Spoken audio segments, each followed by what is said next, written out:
არ შეიძლება რეალობას მოაკვლევინო შენი ოცნებები. ძალიან მნიშვნელოვანია და დღესვე პირველი ნაბიჯი გადადგით. კი, მაგასაც დიდი მნიშვნელობა აქვს, ბიოგრაფიული ფილმია და ვიცი რომ ეს ადამიანი არსებობს და არსებობდა და დღეს ძალიან წარმატებულია ეს ახალგაზრდა ქალი. და მე იწყება მნიშვნელოვანი ზუსტად ამ კითხვებზე პასუხის დროს იწყება თვითშემეცნება. და თვითშემეცნებას უკვე გარდაქმნა მოყვება.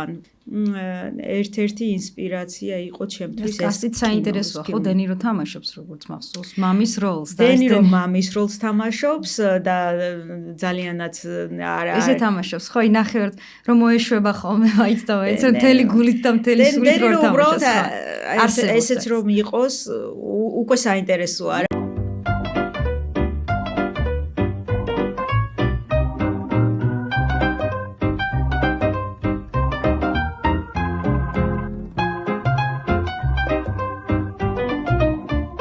მოგესალმებით პოდკასტიდან კინო არის თერაპია და დღეს ძალიან ურჩეულო სტუმრები მყავს.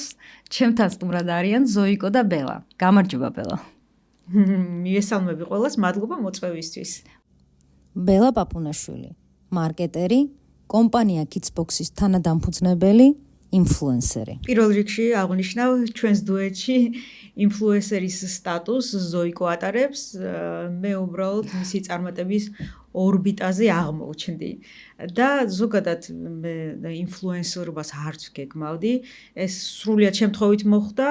ერთ დღეს ავტვირთე ვიდეო, უბრალოდ გადავიღეთ ვიდეო, სადაც ზოიკო ძალიან მესაყვარლებოდა და რაღაც მეუბნებოდა და მეც პასუხობდი და ძალიან სასაცილო ვიდეო იყო საყვარელი. და გადავწყვიტე ავტვირთო TikTok-ზე. TikTok-ზეც არ ვიყავი აქტიური. ვიცი რომ TikTok-ის მომხმარებლები არიან ბავშვები, მოეწონებოდათ და ავტვირთე.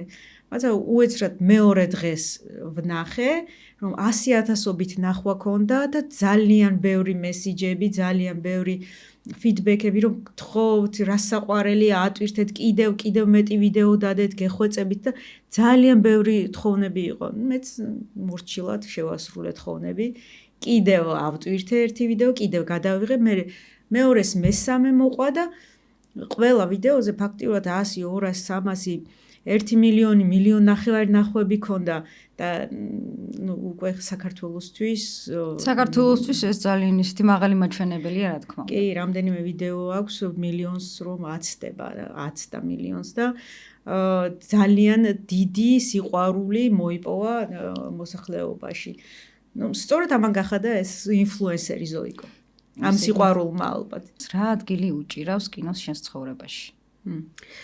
კინო ჩემთვის არის ძალიან მნიშვნელოვანი, ეს არ არის მხოლოდ გართობისთვის, ჩემთვის არის ინსპირაციაც, მოტივაციაც, დროის გაყვანს, რა თქმა უნდა, უბრალოდ რელაქსიც, თვითშემეცნებაც და ძალიან ეს თლიანი კომპლექსი ერთად არის კინო ჩემთვის.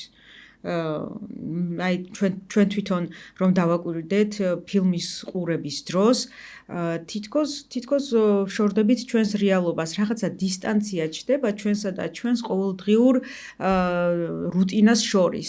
და ეს დისტანცია არის, სადაც გვაქვს საშუალება, რომ ვიფიქროთ ძალიან მნიშვნელოვანზე, ჩვენს ემოციებზე, რაც მოდის კინოდან, რაც მოდის ფილმიდან, პერსონაჟებიდან, პერსონაჟის შიში მაგალითად სიყვარული, ის წარუმატებელი ნაბიჯები და მერე წარმატება პირიქით, ეს ყველაფერი ძალიან მოქმედებს შენზე და მაგ დროს ფიქრობ, აი ამ დისტანციაში, აი ზუსტად ამ სივრცეში ფიქრობ მაგაზე და შეიძლება კითხვებიც გაგიჩნდეს, რატო მოქმედებს ეს ჩემზე, ამ პერსონაჟმა ასე რატო იმოქმედა ჩემზე.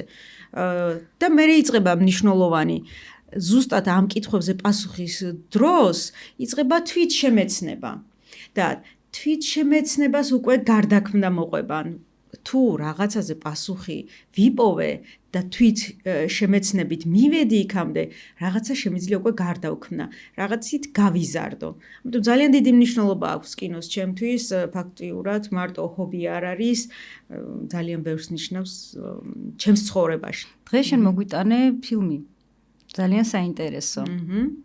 კი, რა თქმა უნდა, ბევრი ფილმი მიყვარს და საყვარელი ფილმები მაქვს, მაგრამ ერთ-ერთი გამორჩეული ფილმი დღეს რატომ მოვიტანე, იმიტომ რომ პირდაპირ ჩემთან კავშირშია, ისეთ პერიოდში ვნახე, რომ ზუსტად იმოქმედა ჩემზე და ინსპირაცია მომცა იმისთვის, რომ გადავდგა ნაბიჯები, ჩემი შევქმნა, ჩემი პირადი და ეს იყო ტრიგერი რა ჩემთვის. ფილმი არის Joy, სადაც თამაშობს ჯენიფერ ლოურენსი თამაშობს ხომ მთავარ როლში, რომელშიც ოქროს გლობუსიც მიიღო. კი ბატონო, არაჩვეულებრივად თამაშობს. ზუსტად აი ამ თამაშმა კიდევ უფრო შემიყვანა როლში. ეს იყო ჩემთვის ემოციური სარკე. მისი ემოციები, რასაც გადმომცემდა, ის იყო ჩემთვის ემოციური სარკე და ამ ყველაფერს გავდიოდი და თითქოს ზუსტად ის პერიოდი მედგა, როცა მეც ჩემი ბიზნესი უნდა შემექმნა, მეც რაღაც წარუმატებელი ნაბიჯები მქონდა, მაგრამ ამ წარუმატებელ ნაბიჯებს რა წარმატება მოყვება და სულ მოძრაობაში და მაინც რო არ ნებდება და ბოლოს რომ აღწევს, მოკლედ ძალიან ბევრი ემოცია ამ ფილმში და ერთ-ერთი ინსპირაცია იყო ჩემთვის ეს. კასტიც საინტერესოა, ხო, დენირო თამაშობს როგორც მახსოვს, მამის როლს და დენირო მამის როლს თამაშობს და ძალიანაც არა ესე თამაშობს, ხო, ნახევარ რომ მოეშვება ხოლმე მაიც და მაიც მთელი გულით და მთელი სულით რო თამაშობს. ესეც რომ იყოს, უკვე საინტერესოა რა, მისი მანერით რომ დგას, უკვე საინტერესოა. ბიოგრაფიული ფილმია და ვიცი რომ ეს ადამიანი არსებობს და არსებობდა და დღეს ძალიან წარმატებულია ეს ახალგაზრდა ქალი, ვიზეც არის ფილმი და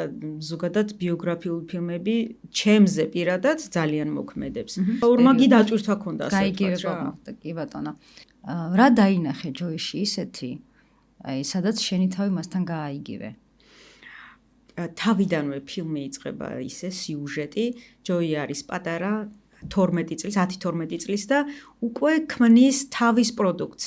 მნიშვნელოვანს არაფერს ქმნის, მაგრამ თავისი ხელით რაღაცის შექმნა უნდა და სულ ფიქრობს იმაზე, რა შეიძლება გააკეთოს.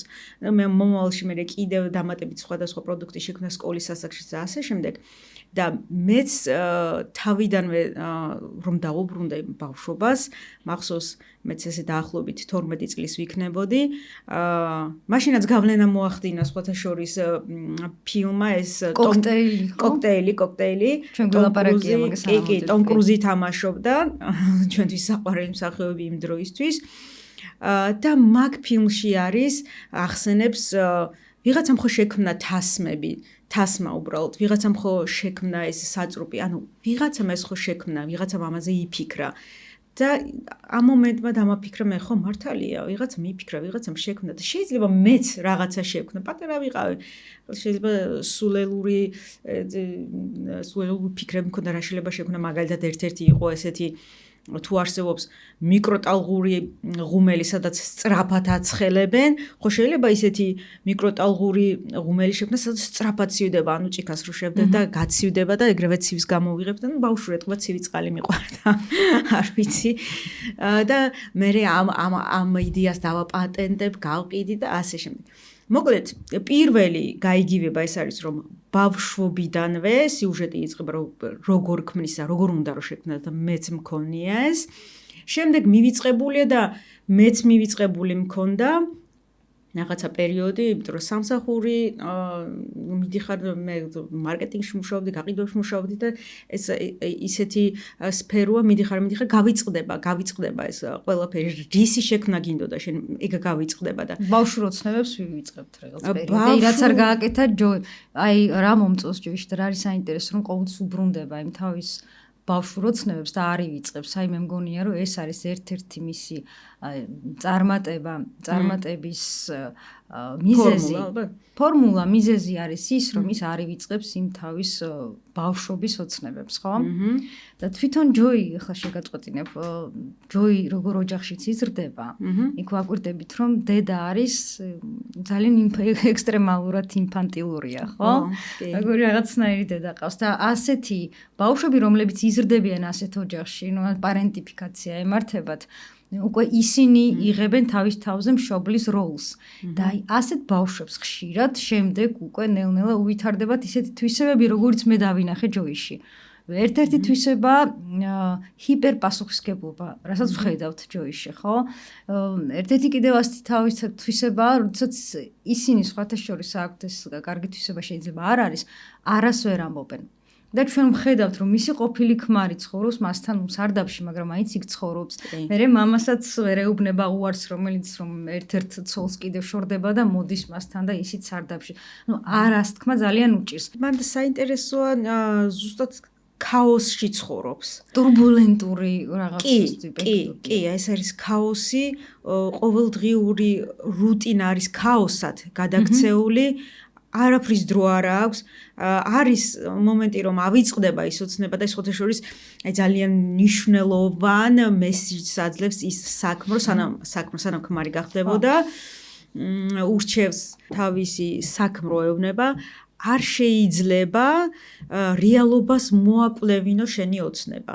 აი ზუსტად რა კარგი სიტყვებია, კი, ძალიან მნიშვნელოვანია და მან თითქოს აი რეალობამ რო დაავიწყა ის ოცნება და აი უცბად აი მაგიტომ აბუბ ისეთი თამაში აქვს თვალებში უბრალოდ მაგაში ეტყობა როგორ იხსენებს ამ ოცნებას და როგორ უნდა რომ ისევ დაიწყოს, მაგრამ ქაოსში ისევ იკარგება, ისევ შვილები, დედმამა და ეს ოჯახი და ფინანსური მდგომარეობა და სხვადასხვა სამსახურები და უბრალოდ არ რჩება დრო იმისთვის, რომ იფიქროს რაღაც ახალზე. მაგრამ ძალიან მნიშვნელოვანი, ბოლოს შექმნა ის განსაკუთრებული პროდუქტი. სამეწარმო იმპერია შექმნა, ხო? და დღესაც ის ცნობილია როგორც ეს არის იატაკის სტილი, რომელიც განსაკუთრებით ჯოხიანი იყო და იწურებოდა და ხელს არ ისვრიდი და ასე შემდეგ, ანუ თვითონ შექმნა როგორც დიასახლისმა ეს პროდუქტი და დღეს რა ვიცი მილიონობით იყიდება. მაგრამ როგორ შექმნა ამ ქაოსში? ხშირად ამბობენ, ვისაც უნდა ბიზნესის დაწყება, მაგალითად, რაღაცა საქმიანობა, ამბობენ, რომ იცი რა, ეხლა მე დრო არა მაქვს მაგისთვის, ფული არა მაქვს, რესურსი არა მაქვს, როცა დაალაგდება აი დრო მოვა და დავიწყებ. იმის თქმა მინდა, რომ დრო არასდროს არ მოვა. დროს ჩვენ ქმნით. ნუ დაელოდები ორშაბათს? ნუ დაელოდები ორშაბათს. დროს შენქმნი, პირობებს შენქმნი, ფული შეიძლება საერთოდ არ გქონდეს, მაგრამ იმდენად ძლიერია მიზანი, ოცნება შენი და მიზანი, რომ მაგ რესურსს ნახავ. ჩვენც ჩემთვის ჩემი ბიზნესიც ძალიან მნიშვნელოვანია, ძალიან დიდ მნიშვნელობას ატარებს, იმიტომ რომ ნულიდან დავიწყეთ, მე და ჩემმა ბიზნეს პარტნიორმა და ჩემმა უახლოესმა მეგობარმა თამარ გელაშვილმა კი მე და თამარ გელაშვილმა დავიწყეთ არაფრიდან. ჩვენც არ გვქონია ის დროც, ის რესურსიც, ის თანხები და ფაქტიურად ჩვენი იდეით მივდიოდით და ვეძებდით სრულიად უცხო ადამიანებს ვთავაზობდით ამ პროდუქტის შექმნას და ვთხოვდით მათგან ფინანსურ რესურსს. ხოლო ჩვენ შრომით რესურსს ჩავდებდით ამაში და ფაქტიურად სრულიად უცხო ადამიანი შემოვიდა ჩვენს საქმეში ფინანსურად და ჩვენ გავმართეთ, მე და თამარმა გავმართეთ ეს ბიზნესი ისე, რომ დღეს 6 წლის თავზე ჩვენი პროდუქტი Kidsbox-ი ჯერ ძალიან ბევრ პატარას უყვარს, ეს ძალიან გვახარებს და 2000 მაღაზიაში იყიდება და კიდევ გეგმები გვაქვს რომ გავიტანოთ საზღვარგარეთ და მოლაპარაკები მიმდინარეობს. ანუ ჩვენ შევძელით ამ ბიზნესის შექმნა და ძალიან მიხარია, ძალიან უნდა გიყვარდეს რასაც ქმნი და დღეს ჩემი სურვილი ასრულებულია თუ ბავშვობაში ფიქრობდი რომ რაღაცას შევქმნი. დღეს შევქმნით ისეთი პროდუქტი, რაც ბავშვებს ახარებს. თუნდაც ხო ვიცით რომ 2000 მაღაზია და 2000 მაღაზიაში იყიდება, მაგრამ მე თვითონ რომ შევხვედრილ ვარ ბავშვს დახლთან რომ იღებს Kidsbox და დედას ეუბნება ეს Kidsbox-ი მიყიდე, მაინც ემოცია მაქვს ისეთი რომ რაც მაბედნიერებს რა, თითქოს ვერ ვეჩვევი მაგას. ხო, იყიდება, კი, ბევრი იყიდება და თავიდან გიხარია 20,000-ობით იყიდება, 30,000-ით ძალიან ბევრი იყიდება, მაგრამ მე თვითონ რომ ხვდები, უკვე სულ სხვა ემოცია, მინდა ხოლმე ჩავიხუტო ეს ბავშვი. აი ბავშვზე გამახსენდა ეხლა როგორი ნახეთ აი შინაგან ბავშვს რამ ხელა მნიშვნელობა აქვს იმ ჩვენს ოცნებებს ამ ფილმში ისე კარგად არის ეს გაშლილი როგორ არის ყოველთ ფლეშბექები თუ უკან მიდის და მოტივატორი არის თითქოს ბებია მაგრამ მე ვხვდები რომ ეს არის მისი ქვეცნობიერი იმიტომ რომ როდესაც უკვე ჩვენ ჩიხში ვექცევით ჩვენი ფსიქიკა, ჩვენი ქვეცნობიერი მოდის გადამრჩენელად და აი ეს გადამრჩენელი არის უკვე როცა ფიქრობს უკვე თითქოს აი გამოსავალი აღარ არსებობს და მისი ბებია, ანუ ეს არის მისი ქვეცნობიერი იდეაში. გადამრჩენელად ევლინება და ეუბნება გახსოვდეს შენ წარმატებას მიაღწევ. აი გქონდა თუ არა შენ ეს შინაგან ბავშვს როგორ ექცევი? შინაგანი ბავშვი, რა თქმა უნდა, ჩემში არის, ჩვენში არის. მე და ჩემს ბიზნეს პარტნიორს გულისხმობ, რომ არ ყოფილიყო საბავშვო პროდუქტს არ შევქმნიდით. ეს არის სასაჩუქრე ნაკრები, სურპრიზ ყუთები, რომელშიც არ იციან ბავშვებმა რა ამოვა და არის სურპრიზი. და ამას ჩვენ მთელი გულით ვამზადებთ. ანუ მე თვითონ მიხარია რომ ბოქსის შიგთავსი რომ იქნება ის პატარა ასაწყობი ნივთები თუ ის თმის სამაგრები თუ ძალიან מחარებს და ფაქტიურად ჩვენ ძალიან ჩართულები ვართ დღესაც ამ შიგთავსის აწყობაში.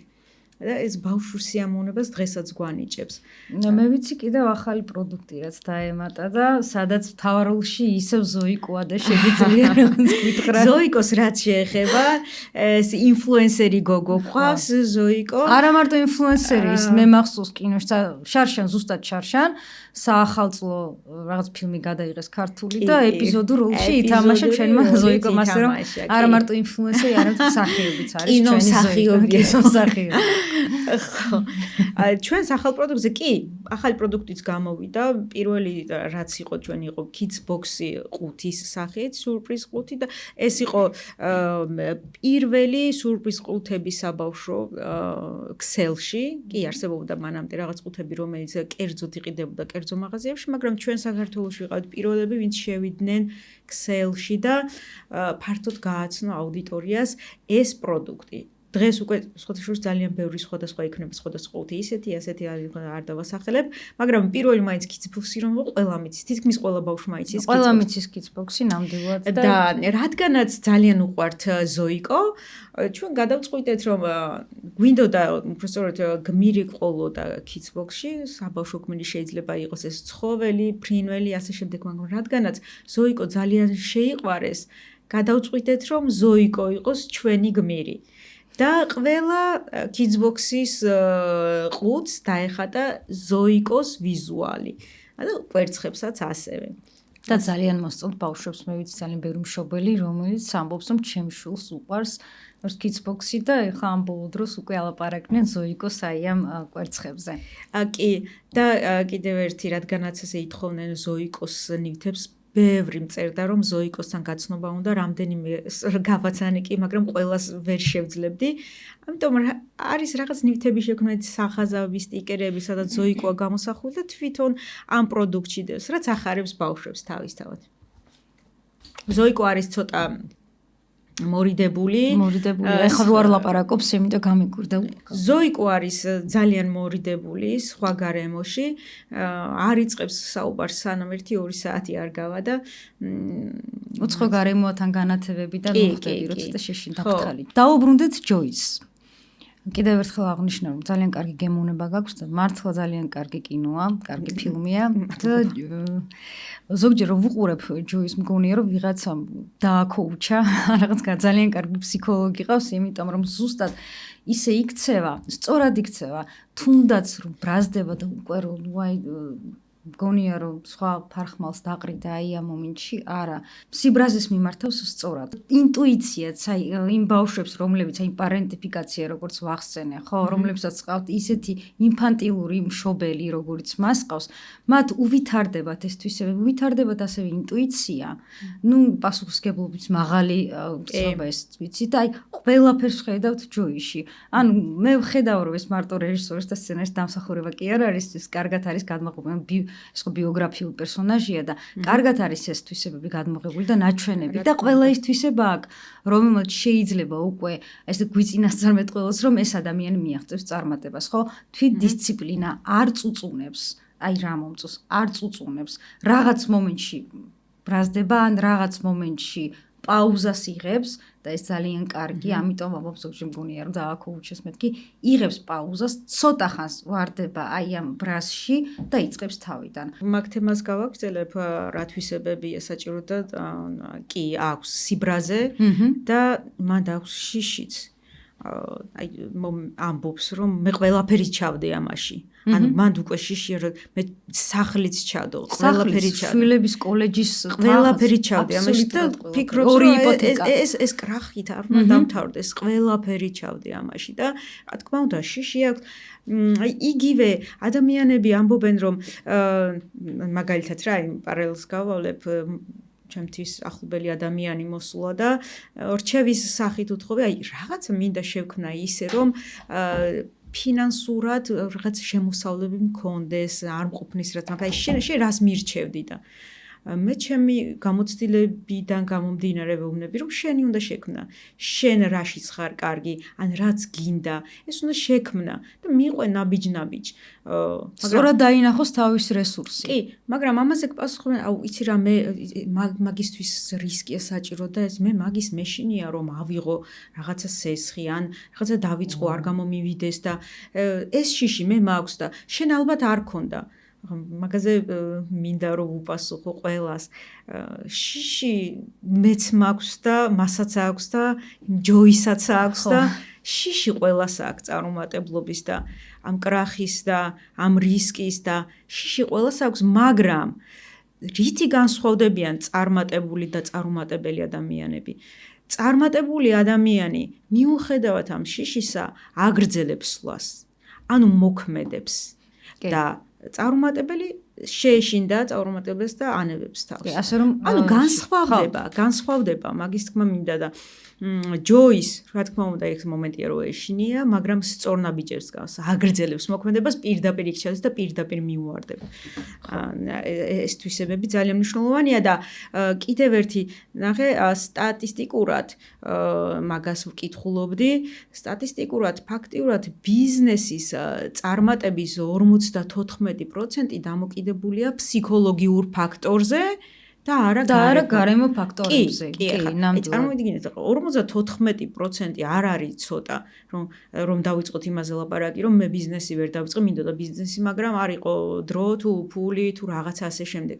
54%. ანუ ეს თვითდისციპლინა, მიზნის დასახვა, ეს ოცნებისკენ სვლა, შემდეგ რისკის გაწევის უნარი, ეს ყველაფერი ფსიქოლოგიური ფაქტორები გამოდის რომ შენი აზროვნება ბევრად ძლიერია ვიდრე შენი გარემო. ანუ ეს უნდა გავითავისოთ, კარგად უნდა გავითავისოთ. ეს არის შინაგანი ღერცი. კი, ნამდვილად. რაც ჯოის აქვს. და გარემო ფაქტორები ძალიან მოქმედებენ სუსტ ადამიანებზე. აი, როცა რაღაც ისინი ეჭვები აქვთ, იმიტომ რომ გასაგებიც არის. ნახე, მაგალითად მე ვიცი ადამიანები, რომელსაც უნდათ რომ წამოვიდნენ სამსახურიდან დაიწყონ რაღაც თავისი, ხო? მაგრამ ამ დროს უცებ გეუბნება დაუშვათ დედა, გეუბნება მეზობელი, ახლოვის მეგობარი, აწყობილი ყველაფერი, გაქვს კარიერა, კარგი, შენ წამოხვიდე ხა თავიდან დაიწყო. ოღონდ ეს ის ადამიანები არ არიან, ვისაც ჩვენთვის პირიქით, ვისაც ყველაზე მეტად ვუყვარვართ, მათ აქვთ ჩვენს მიმართ ეს შიშები. რომ არ გამოგვივიდეს, თორე ზოგჯერ ადამიანებს არასწორად ესმით, გონიათ რომ ის ადამიანები, რომლებიც გვეუბნებიან, რომ არ გამოგივა ვაიმე და უიმე, ის ადამიანებიან, რომელსაც ან შურთ არა, პირველი ფრთხებიან ის ადამიანები, რომლებსაც ძალიან ვუყვარვართ და ეშინიათ იმის, რომ ჩვენ რაღაცა კრახი არ განვიცადოთ, ხო? რა თქმა უნდა, ეს წინაღობები ყოველთვის არის. ერთ-ერთი წინაღობა ეს არის შენი ახლობლები და შიში მათი, მარტო შენი შიში არა, იმათი შიში და შენი შიში ცალკე შენ ხო რა თქმა უნდა გეშინია. იმასთან რომ სიახლე გინდა, რაღაც გადაწყვეტილება მიიღო, რომ შენ დაიწყო, რაღაც წამოხვიდე, აღარ გინდა ეს დაუშვათ გააკეთო შენი რაღაც თავიდან და შენ შიშს ემატება მათი შიში და აი წარმოიდგინე შენი 20%, მათი 80% და ხელჩამოგრეჯი. ხო, ამიტომ ძალიან მნიშვნელოვანია რა გაქვს მიზნად დასახული, რა გინდა შენ. შენ თუ გინდა რომ რაღაც პროდუქტი შექმნა, რაც შენთან ახლოს არის ემოციურად, არ ვიცი, ჩემთვის შეიძლება ეს საბავშვო პროდუქტი იყო და მიხარო და იმიტომ რომ ბავშვობაში რაც გამიხარდებოდა დღეს ეს მომწონს მე რო ვაკეთებ. სხვისთვის შეიძლება იყოს უნდა და ლექტორობა, მაგრამ დღეს არ არის ლექტორი, დიასახლისია და ამისის ეს ოცნებაში დარჩა აღარ. რატო უნდა გადადროს შეუძლია რა შეიძლება მაგ დროს გააკეთო? შენ თუ გაქვს მიზანი, შენ თუ გაქვს ოცნება, უბრალოდ ამ მიზნის ერთგული უნდა დარჩი და შენ აუცილებლად მიაღწევ. გადალახავ ამ წინაღობას, გადალახავ ამ შიშს, გადალახავ ამ უდროობას, უფულობას, ყველაფერს გააკეთებ. იმიტომ რომ ერთგული ხარ იმ იდეის, იმ მიზნის და ასეთი ერთგულება, არ არსებობს ასეთმა ერთგულებამ, რომ არ მიგიყვანოს იქამდე სადამდეც შენ ფიქრობ რომ წარმატება შიშის მეორე მხარეა, ეს უნდა ვიცოდეთ. კი, რა თქმა უნდა, წარმატება შიშის მეორე მხარეა. კი, მაგრამ ადამიანურია და ყველამ უნდა გაიაროს ეს. ბატონო, მათ უბრალოდ გადალახეს ეს შიში. რა იყო ეს წინაღობა და ეს ბარიერები დაუშვათ, რაც შენ და თამარ გელაშვილს შეგხვდათ თავიდან, როდესაც გადაწყვიტეთ გაგეკეთებინათ kidsbox-ი. პირველი, რაც მნიშვნელოვანია, ჩვენ არ გქონდა ამის რესურსი. ფულადი რესურსიც არ გქონდა, დროც არ გქონდა, მაგრამ იდეა გქონდა. ვიდოდა რომ ერთად შეგვექმნა. აი სხვადასხვა ჯოიში ეს მნიშვნელოვანია, ბებია მაინც გვერდში უდგას. ვიღაცა რო ყავს, ვინც мотиваციას გაძლევს, ეს ძალიან კარგია. ჩვენ ორნი რომ ვიყავით, თუ ერთი ცოტა მოიკოჭლებდა, ასე ვთქვათ, რომ ვაიმე იქნებ რაღაც არ გამოვიდეს, იმასთან არ გამოვა ამას. მეორე ედგა მხარში ისე რომ რა მოხდა ამასთან არ გამოვა, სხვას მიმართოთ, იმასთან რომ იმას მიმართოთ. და ეს ერთმანეთს ჩვენ ერთმანეთს ზურგს უმაგრებთ. კი, ზურგს უმაგრებთ. ესეთი ადამიანები მოტივატორები ერთმანეთის ჯოის ბებიები იყავით თქვენ. ხო, ესე გამოდის კი. და წინაღობა იყო იმდენი უარს გვეუბნებოდნენ ჩვენ ბანკში ვერ შევძელით ამ თანხის აღება, საწყისი კაპიტალის, რაც გვჭირდებოდა და მოგვიწია იმ ადამიანების მოძიება, ვინც საერთოდ არ იყო, ამ საქმეში საერთოდ არც კი ვიცნობდით, უცხო ადამიანები იყვნენ და ვიცოდით, რომ რაღაც ბიზნესს აკეთებს და მოდი მათ შევთავაზოთ, იმას შევთავაზოთ, ამას შევთავაზოთ და ჩვენი შრომითი რესურსი შევთავაზოთ და როგორ დავანახებთ ამ იდეას. ეს იმდენად გვინდოდა, რომ სწორად დავანახეთ ეს იდეა და იმ ადამიანებმა ჩადეს ის თანხა ჩვენს ბიზნესში, გვენდნენ, ენდნენ ჩვენს мотиваციას, იდეას, მიზანს, ეს ძალიან მნიშვნელოვანია, იმიტომ არის 54% ეს არის ფსიქოლოგიური ფაქტორი. როცა ასეთი ანთებული თვალებით ლაპარაკობ იმ ბიზნესზე, რომელიც გინდა რომ შექმნა, ხვდები რომ შენ ამას შექმნი. ანუ თუ ერთგული დარჩები ამისი, აუცილებლად შექმნი და მარტო ეს წინაღობა არ ყოფილა თანხის. შემდეგი ნაბიჯები, Excel-ებში შესვლა, იქ პრობლემები, ყველა ბიზნესში არის უკუსლები და წინსვლები და ასე შემდეგ. ანუ არც ერთი ბიზნესი არ არის, რომ დაიწყო და ზუსტად წინ და ზევით არის. ხო, რამდენი გაწყილება შეხვდა ჯოის ზუსტად ეგ მაინტერესებდა. როდესაც ესეთი გამახსენდა რომ შენ ხარ ძალიან წარმატებული ბიზნეს ვუმენი, არ მიყვარს ეს სიტყვა, მაგრამ ვიტყვი ბიზნესვუმენი, გადავწყვიტე რომ მომეყვანე იმ ფილმით, რომელიც თავად შენ მოგწონს და თავად შენ გიყვარს. და მოდი ახლა რამდენიმე სიტყვით მინდა მოგვიყვე ზოიკოსთან ურთიერთობას. ანუ როგორია სახლში, მარტო შენ უყარხარ თუ არა, ეხლა მე ყველაფერი ვიცი, მე უბრალოდ მაყურებლისთვის მინდა და გარდა ამის ბავშვებთანაც შეხება. ეხლა მე ვიცი რომ ცხოველებთან და ფრინველებთან, როდესაც იზრდებიან ბავშვები, მე თვითონ ესეთი ბავშვი ვარ და შენც რომ გავიზარდეთ ცხოველებთან და ფრინველებთან, ხო? ამ ბავშვებს აქვთ წინ წამოწეული ძალიან კარგი თვისებები. ერთ-ერთი ასეთი თვისება ემპათია, პასუხისგებლობა, ზრუნველობა. აი, ხომ არ იმოქმედა აი ამ თვისებებმა, რომ დაუშვათ გაგევითარებინა აი ეს ხაზი, რომელ ხაზსაც გაუყევი შემდეგში. მაგაზე არ მფიქრია ამან იმოქმედა თუ არა. ვიტყვი რომ პირველ რიგში ზოიკო ოჯახში როგორია, ოჯახში ჩემზეა მოკედლებული. სხვა ოჯახის წევრებს არ ეკარება, რატომღაც ესე ამირჩია და ჩემთან ლაპარაკობს, ჩემთან უნდა კოცნოს, მოკლედ ამირჩია ესე და მეულდება ხოლმე როდის მივალ სახში რომ დაველაპარაკო და მე ხან მაკოცოს, ხან ასე შემდეგ. ძალიან საყვარელია, მაგრამ მე ბავშვობიდან მიყვარდა ცხოველები, ფრინველები, ძაღლები მყავდა, კატები მყავდა, თუთიყუშები, ზაზუნები, ყველა, მე მგონი ყველა ცხოველი, ბუც მყავდა ცოტა ხანი.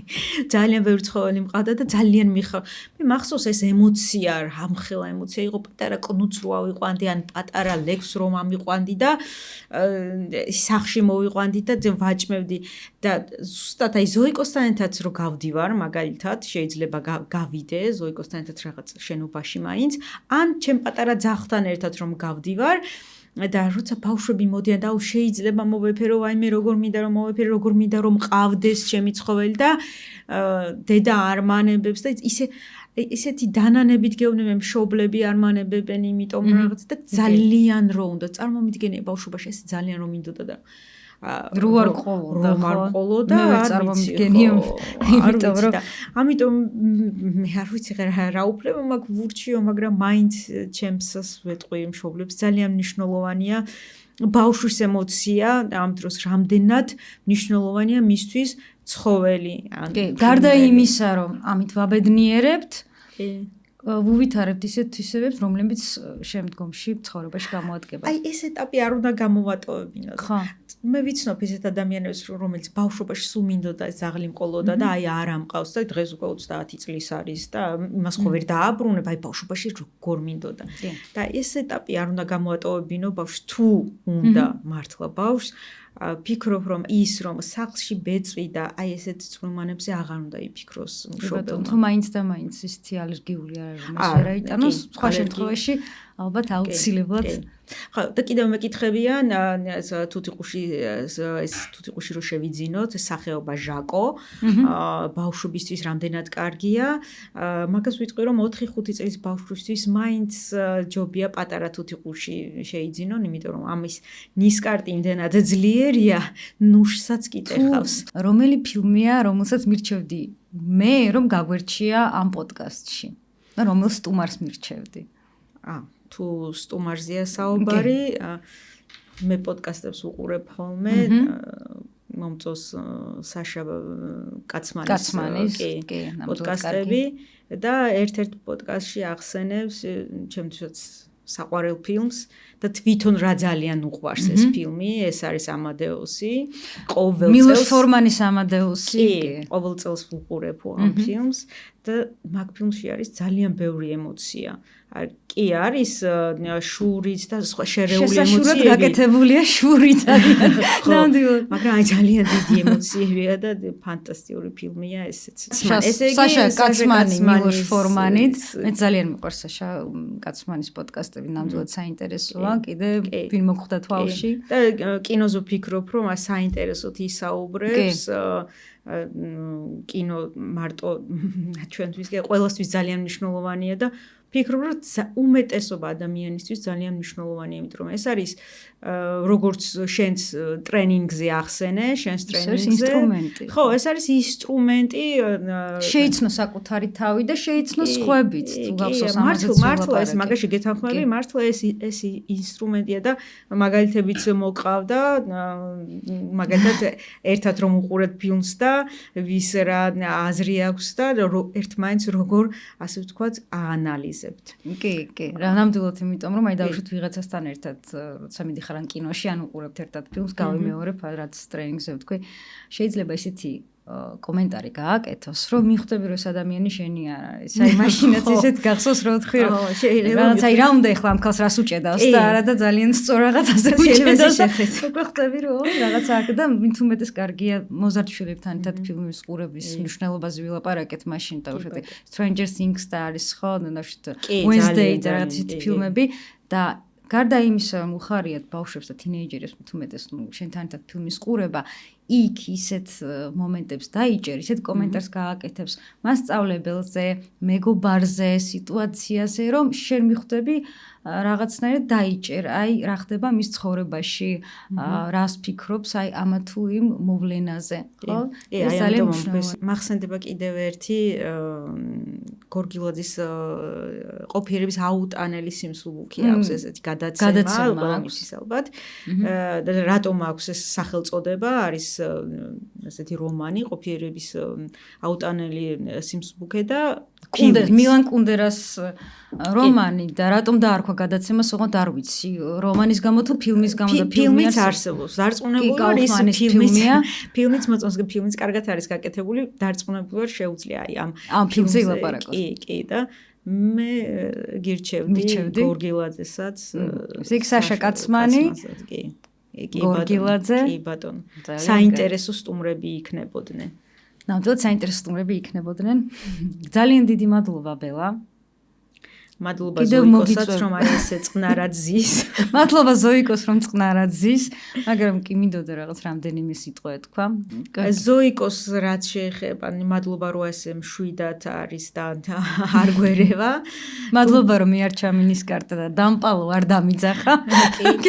თუმცა იმიტომ რომ უცხო გარემოშია და როგორც კი ეს ნაცნობი გარემო იქნება მისთვის დაიწყებს ლაპარაკს და მიმართვას და კოცნებს და ასე შემდეგ. კარგი ბელა, აბა რას დაგვიტოვებდი დამშვიდობებისას? რას ურჩევდი ჩვენს მაყურებელს? რადგანაც ჯოიზე იყო საუბარი და რადგანაც ბიზნესზე იყო საუბარი და მიღწევაზე იყო საუბარი, ისევ მოვიშველებ ამ ფილმიდან ისევ ამ ფრაზას. არ შეიძლება რეალობას მოაკლევინო შენი ოცნებები. ძალიან მნიშვნელოვანია და დღესვე პირველი ნაბიჯი გადადგით ხვალზე იმაზე, აი დღესვე ამ ოცნებისთვის რა ნაბიჯს გადადგამთ, თუნდაც აი გეგმის სახით რაღაცის ჩამოწა. აი დღესვე ერთი პატარა ნაბიჯი. ეს არის ჩემი რჩევა. ძალიან დიდი მადლობა. და კიდევ მოგიწევთ სხვა ფილმით. მადლობა თქვენ, მადლობა ყველას. ნახვამდის.